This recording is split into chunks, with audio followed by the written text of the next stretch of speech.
welcome to my channel. So today I wanted to talk to you about college, specifically things that I wish I knew when I started college or even when I started my bachelor's. So I'll give you a little bit of background.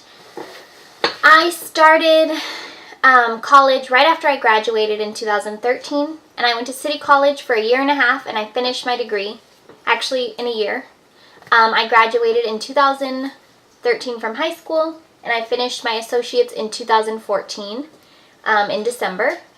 So that was amazing. And after that, I took like a break because I didn't really want to go get my bachelor's, but I decided to go back and get it anyways.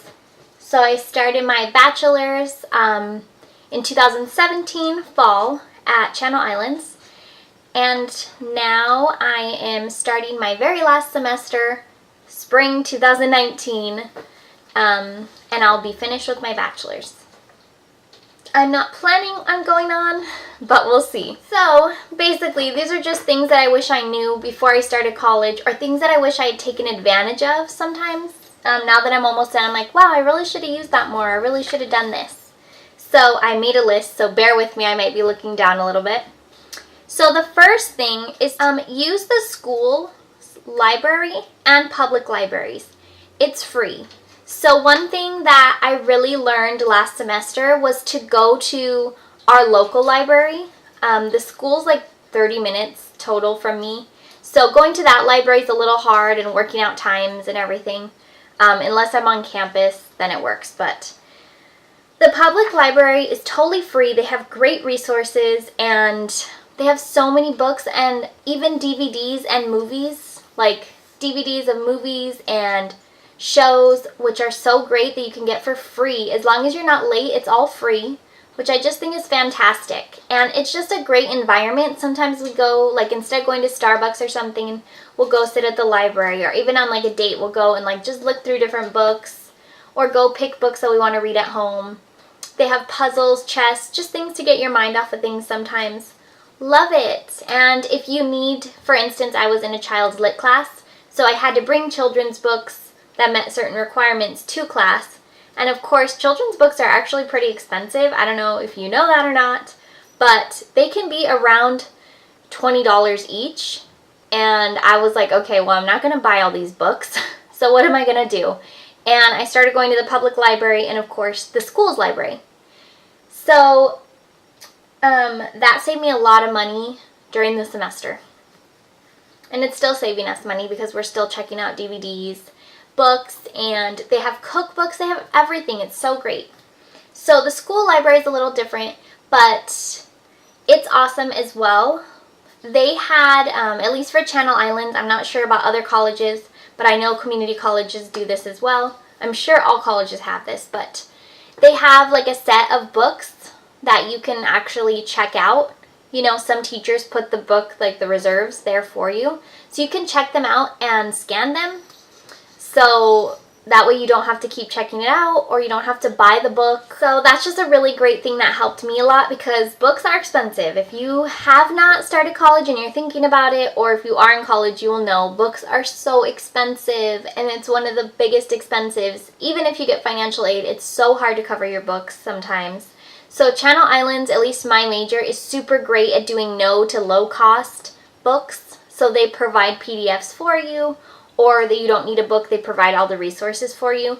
Or one of the teachers was even amazing enough to buy 20 copies of a book and put it at the library for everyone to share, which I thought was so great because it's really helpful for us as students.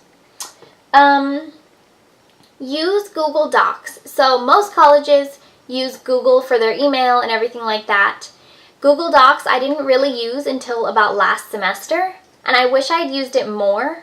Just love that you can switch from computer to computer, because we have a desktop and we have two laptops, and one is super old, so it doesn't have like updated Word or anything like that. So I was able to use Google Docs and just type, and it was compatible with all the computers and everything. So you can use Google Doc on anything. You can use it on your phone, which I do as well.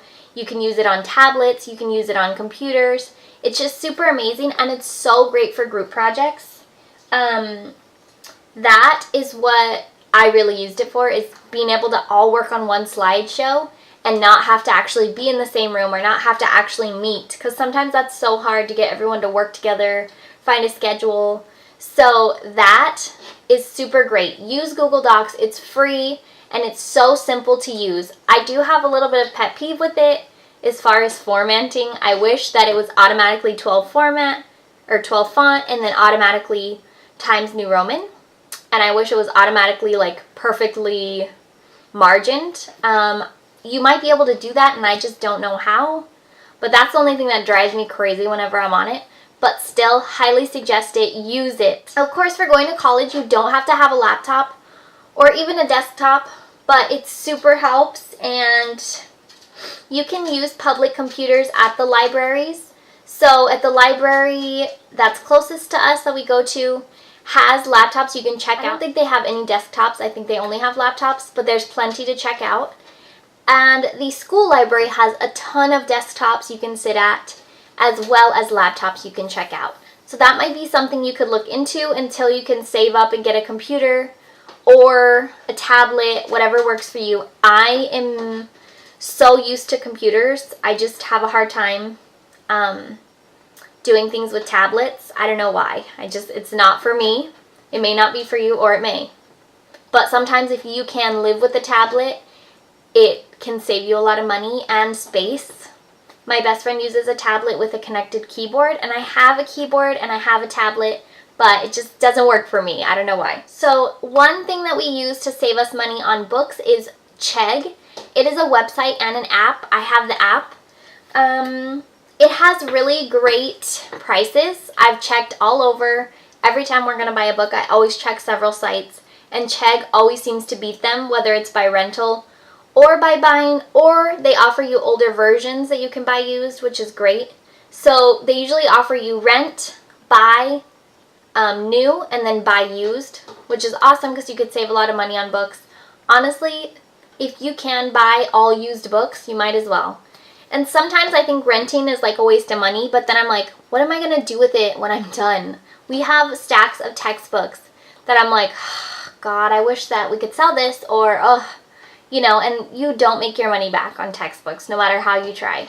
So Chegg also has a program where you can scan your book or put in the ISBN, and they will give you a shipping label and everything, and they will pay you for the book, depending on the cost. Yes, they're still making money on it, because a lot of the books that we have bought used, we try to sell them, and they're like, you could donate this, and then you can buy it on their website for like $50, and you're like, so you're getting it for me for free, and you're selling it for $50. But they do pay for the shipping and everything to get it back. So totally up to you, unless you can find a way to sell it, or if you have like a sibling going through the similar things, or a friend, you can share costs. I don't know. Work something out with books, because they're super expensive, but the best thing that we found is Chegg, or checking your libraries to see if they have those books. And especially if you're in a class, like an English class that requires you to read like a regular novel, check your libraries, because I guarantee they have them. Save money on that. So speaking of free library books, like I said, sometimes I would go scan chapters that I knew I would need later. And there's this great app called CAM Scanner, C-A-M Scanner. And it's a super easy app that you can scan things, and it puts them in file folders for you, and you can name them. You can turn them into JPEG or PDFs, or text files, I believe, but I only use the JPEG or PDF. And I love it, not only for like scanning books or scanning assignments, anything like that. It's also great for submitting assignments or anything. So for my work, even like where I like nanny, I submit my time card that way. So I just scan it and send in my hours. Like I said, I've done books. If I have like an assignment and I'm missing the paper and somebody else has it, I'll scan it and I have it for myself. Or if I need a chapter out of a book and I'm like, oh my gosh, I don't have it, or I don't have time to go to the library and back in time, just sit down and do the quick scan and I have it on my phone. Super easy. I highly suggest getting that app. My husband uses it a lot too in college, submitting assignments. Super easy. Of course, we do have a printer and scanner and everything, but when you're on the go and everything, it's so much easier to just use the app. So I always connected my student email to my regular email, because I I'm not sure if other people really use their student emails, but I honestly don't. It's a hassle for me to log in. Yes, I could get the app. I have the app, but it's easier for me to use my Yahoo Mail. I'm more comfortable with it. My business emails are Gmail and everything, but Yahoo is just easiest for me. I've had it for so long. So there's a way to forward your emails from your school to your home email, which I love because it's easier for me to click on and look at, and that way you never miss anything. There's always like a way to find it. It's in 2 different emails. However, when you're doing projects and stuff, sometimes it's easier to give people your student email. Just to do Google Docs with and everything, you have to have the student email. Yahoo wouldn't work. So I did start using my student email a lot more. Get your school's app. That is a huge saver for me. I have my CI app on my phone. It helps me when I'm getting ready to register for classes. It helps me when I'm looking for my registration date. It helps me when I'm looking at grades or assignments. It's rare that I submit assignments on my phone, but if you use a tablet or even on your computer, you could actually get the app. It's just super easy to access. Made it way easier than having to go to Channel Islands and then My CI and sign in. You know, it's just one app, super quick. So take advantage of things that the school offers you. For instance, ours has a food pantry. It's not huge, but you're paying so much for school, and sometimes, yes, we do struggle. As you know, I work part-time, and I go to school full-time, and I do YouTube and blogging, and my husband works full-time and goes to school part-time. I cook all our meals, so I go to the food pantry whenever I'm on campus. You can go once a day, I believe. Your school's food pantry might be different, hours and everything, so check that. But it's super great and super helpful. It's really helped us get through hard times. So don't be afraid to use the pantry. And anything else, like for instance, ours uses the Ventura County bus system. And if you park at the Metrolink, which is right down the street, and you have your school ID, you can ride for free to the school. So you don't have to look for parking and you don't have to buy a parking pass. Granted, I have only done that one semester and I only did it a few times, but it did help save some cost. However, this semester I'm buying a parking pass because if you're going late at night, it's just better. My husband's like, no, you are not riding the bus late at night. I'm not doing that. So I'm buying the parking pass this semester. But if you have just like 1 or 2 classes during the week and they're just midday, like take the bus. It's cheaper. Saves you $200 on a pass. Saves a little bit of gas and the stress of looking for a parking space. So anything that's offered to you for free from the college, take advantage of it because it costs so much money. Use your ID card to get discounts anywhere you can. Like I said, the Metrolink station allows you to park there and ride the bus for free. Some stores offer discounts. I haven't seen any restaurants, but I know like some tours, like a sunset tour and stuff, says if you're a student, then it's like so much off. So check things that offer student discounts and use your ID for it. You might as well. And again, with the buses leave every 30 minutes, at least where we are. So super easy to figure out the schedule and know when your bus was coming. My last thing is mainly about safety.